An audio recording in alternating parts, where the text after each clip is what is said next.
Hello guys, welcome to I S point. This is Aditi Pandey. तो आज हम स्टार्ट करने वाले हैं हमारा न्यू चैप्टर। जैसा कि आप लोग जानते हैं कि पिछले वीडियो में हमने चैप्टर 3 कंप्लीट कर लिया था। सो आज हम चैप्टर 4 आज से स्टार्ट करेंगे। इस्लाम का उदय और विस्तार लगभग 570 से 1200 ईस्वी। तो आइए जानते हैं कि आखिर इस चैप्टर में क्या है। आज जबकि हम 21वीं शताब्दी में प्रवेश कर चुके हैं, संसार के समस्त भागों में रहने वाले मुसलमानों की संख्या 1 अरब से अधिक है। जैसा कि हम जानते हैं कि यहाँ पे पहले हिंदू मुस्लिम एक साथ ही रहते थे, बट फिर भी मुस्लिमों की संख्या थोड़ी सी कम थी। बट अब उनकी जो संख्या है वो बहुत अधिक हो गई है और उनका अलग धर्म है, उनका पहनावे का तरीका अलग है, उनकी भाषा, उनकी बोलचाल, उनकी संस्कृति, उनके त्यौहार, सारी ही चीज़ें हम लोगों से भिन्न हैं। फिर भी ये इनकी जो जड़ें हैं ना, ये हमारे समाज के अतीत में कहीं ना कहीं समाहित हैं। ऐसा मतलब ये हम लोग एक तो है नहीं, हम लोग के बीच बहुत सारे मतभेद हैं इस टाइम में। पहले हम लोग भले ही बहुत साथ में रहते थे, लेकिन फिर इंडिया बन गया, पाकिस्तान बन गया, अलग हो गए। कुछ मुसलमान यहाँ भी अभी हैं, लेकिन अभी भी रिलीजन में जो डिफ्रेंशिएशन है वो कहीं ना कहीं देखने को मिलता है। आपने भी ऑब्ज़र्व किया होगा। मे बी जो अब न्यू जनरेशन आ रही है वो ऐसा नहीं कर रही है। लोग धीरे धीरे अपनी सोच, एजुकेशन की इतना ज़्यादा गेन की वजह से लोग अपनी सोच को बदल रहे हैं, लेकिन फिर भी अगर आप गांव में जाते हैं तो आपको ऐसी चीज़ें आज भी देखने को मिलती हैं कि हाँ, वो अलग हैं, उनसे अलग रहना चाहिए। बहुत से लोग उन्हें गलत भी मानते हैं। आई थिंक अगर कोई कुछ गलत करता है तो ये किसी कम्युनिटी बेस्ड इंसान गलत नहीं करता। जो गलत है उसकी मानसिकता गलत है। अगर एक कम्युनिटी बेस्ड भी है तो हमें सोचना तो चाहिए ना कि आखिर क्या हो गया उस कम्युनिटी में, उसे एजुकेशन क्यों नहीं मिल रही है कि वो इतना समझ रख सके कि क्या चीज़ें सही हैं और क्या चीज़ें गलत हैं। अगर कोई भी टेररिस्ट बनता है, टेररिज्म की ओर अट्रैक्ट होता है, तो कहीं ना कहीं उसके अंदर प्रॉपर एक एजुकेशन की कमी तो होती ही होगी कि हाँ, उसे कोई प्रॉपर जानकारी नहीं है कि उसे किस तरीके से समझना चाहिए, उसे उतनी नॉलेज नहीं है कि उसे सही और गलत के बीच में वो पहचान कर सके। तो यही कमियां कहीं ना कहीं उसे गलत चीज़ों की तरफ अट्रैक्ट करती हैं। तो इसी पे बात होगी इस चैप्टर में। लास्ट में कुछ पॉइंट्स भी दिए हैं, उन्हें भी हम पढ़ेंगे। जैसे अरामयिक, हिब्रू और अरबी से संबंधित भाषाएं, अशोक के अभिलेखों में भी इसका प्रयोग मिला है। ये एक लाइन है, ये हेडिंग्स आप पढ़ लिया करिए एक बार। अगर आप 2-3 बार इसे पढ़ भी लेंगे तो ये आपके दिमाग में अच्छे से बैठ जाएगा और अगर कभी पूछा गया तो ये आपके लिए हेल्पफुल होगा। अरब में इस्लाम का उदय, धर्मनिष्ठा, समुदाय एवं राजनीति। सन 612 से 632 में पैगंबर मोहम्मद ने एक ईश्वर अल्लाह की पूजा करने और आस्तिकों के ही एक ही समाज की सदस्यता का प्रचार किया। यह इस्लाम का मूल था। पैगंबर मोहम्मद सौदागर थे और भाषा तथा संस्कृति की दृष्टि से अरबी थे। और अधिकांशतः जो ये अरब संस्कृति है ना, ये प्रायद्वीप एवं दक्षिणी सीरिया की मेसोपोटामिया के क्षेत्रों तक सीमित थी। अरब लोग काबिलों में बटे हुए थे। प्रत्येक कबीले का नेतृत्व एक शेख के द्वारा किया जाता था, जो कुछ हदों तक पारिवारिक संबंधों के आधार पर, लेकिन ज़्यादातर व्यक्तिगत साहस, बुद्धिमत्ता और उदारता के आधार पर चुना जाता था। यदि किसी शेख को चुनना होता था तो पारिवारिक संबंधों के आधार पे भी कहीं ना कहीं, पारिवारिक संबंधों का मतलब है कि अगर मान लीजिए उनके पिताजी कभी शेख थे तो उन्हें भी शेख बनाया जाता था। लेकिन ज़्यादातर इसमें ज़्यादा ज़्यादा मायने, ज़्यादा तवज्जो किस बात को दी जाती थी कि उस इंसान के अंदर साहस कितना है, बुद्धिमत्ता कितनी है और उदारता वो चीज़ें कितनी हैं। सिर्फ एज आप कह सकते हैं इस चीज़ को कि सिर्फ नेपोटिज्म के आधार पे उन्हें एंट्री या शेख नहीं बनाया जाता था। उन्हें देखा जाता था कि वो इस चीज़ के लिए एबल हैं कि नहीं, वो इस चीज़ को डिज़र्व करते हैं कि नहीं। प्रत्येक काबिले के अपने स्वयं के देवी देवता होते थे जो बूतों के रूपों में देवालयों में पूजे जाते थे।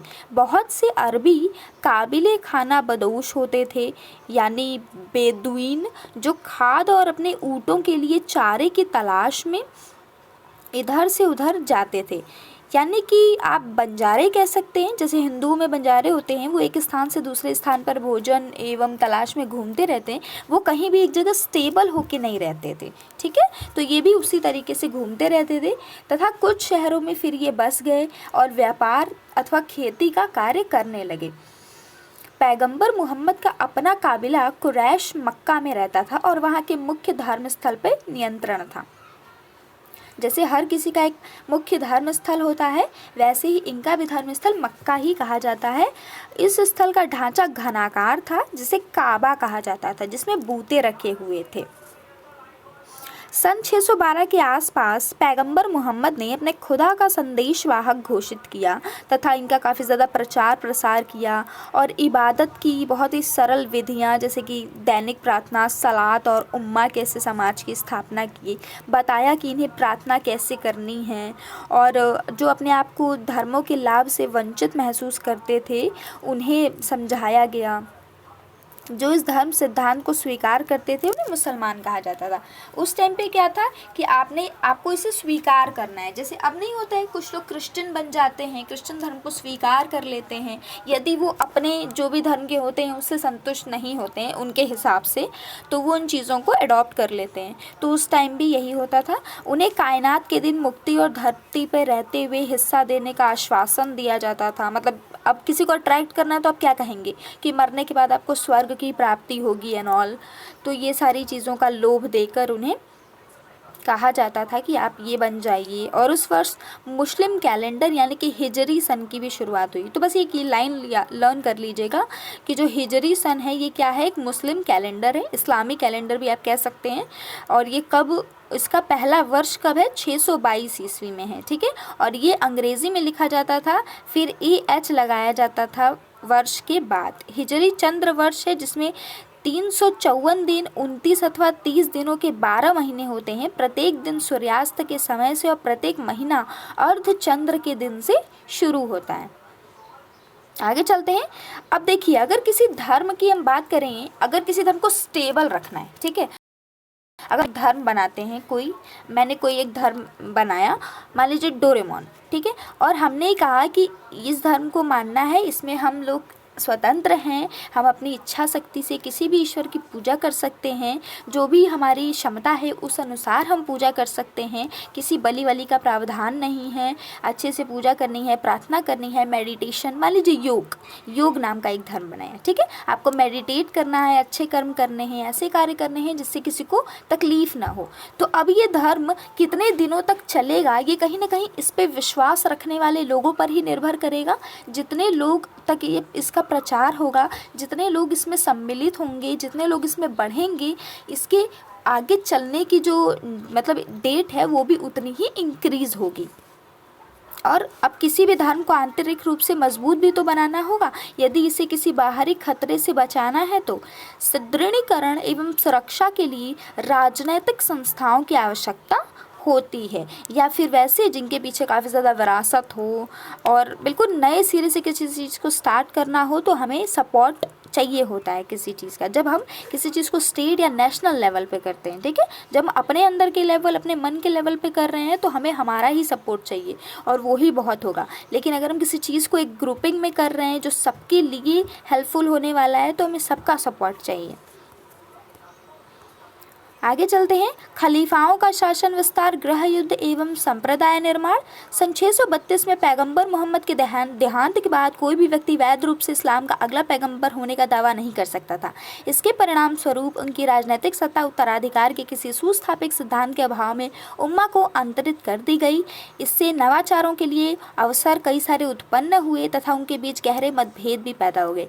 क्या हुआ, जब एक राजा मर जाता है तो फिर लड़ाई हो जाती है ना। मान लीजिए 10 बेटे हैं तो 10 में ये हो जाएगा कि कौन राजा बनेगा। मान लीजिए 10 एक ही साल में पैदा हुए, 1-2 महीने छोटे हों, तो लड़ाई तो हो ही जाएगी और उनके बीच मतभेद और फिर खिलाफत का निर्माण होगा।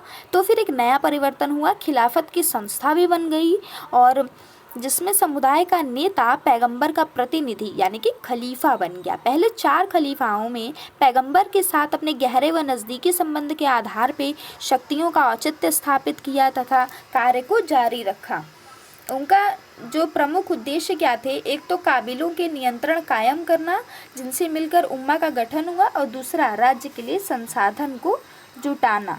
बहुत से कबीले इस्लामी राज्य से टूटकर अलग हो गए पैगंबर मोहम्मद के देहांत के पश्चात। फिर धीरे धीरे इन्होंने विरोधों का काफ़ी ज़्यादा दमन किया। जो पहले खलीफा बने थे अबू बकर ने, और उसके बाद व्यापार के करों में होने वाली मामूली आय के बल पर नहीं चलाया जा सकता था। यह महसूस करते हुए छापों में लूट की भारी धनराशि प्राप्त की जा सकती थी। खलीफा और उसके सेनापतियों ने पश्चिम में बेंजेटाइन साम्राज्य और पूर्वी में सनानी साम्राज्य के इलाकों को जीतने के लिए अपने काबिलों की शक्ति जुटाई।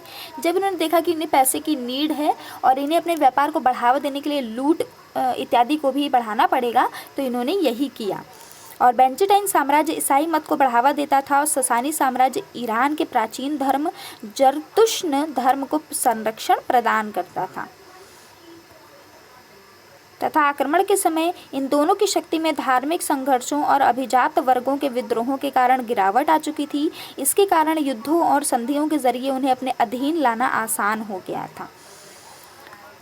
सामरिक नीति, धार्मिक जोश व विरोधियों की कमजोरियों ने अरबों को सफलता में योगदान दिया। तीसरे खलीफा उथमान ने अपना नियंत्रण मध्य एशिया तक बढ़ाने के लिए कई सारे अभियान चलाए और एक दशक के अंदर नील और ऑक्सस के बीच विशाल क्षेत्रों को अपने नियंत्रण में इन्होंने ले लिया। जीते गए सभी जो प्रांत थे उसमें खलीफाओं ने नया प्रशासनिक ढांचा बनाया जिसके अध्यक्ष गवर्नर और काबिलों के मुखिया अशरफ थे। केंद्रीय राजकोष अपना राजस्व मुसलमानों द्वारा अदा किए जाने वाले करों और इसके अलावा धावों से मिलने वाली लूट के अपने हिस्से से प्राप्त करता था। खलीफा के सैनिक, जिनमें अधिकतर बेदुइन थे, रेगिस्तान है उनके किनारों के शहरों में बसे रहते और शिविर में रहते थे। प्राकृतिक आवास के निकट और खलीफा के कमान के अंतर्गत बने रहते थे। गैर मुसलमानी तथा धार्मिक कार्यों को संपन्न करने का अधिकार बना रहता था। यहूदी एवं ईसाई राज्य के संरक्षित लोग घोषित किए गए और अपने समुदायों के कार्यों को करने के लिए उन्हें काफ़ी अधिक स्वायत्ता भी दी गई। स्वायत्ता मतलब इंडिपेंडेंस दी गई।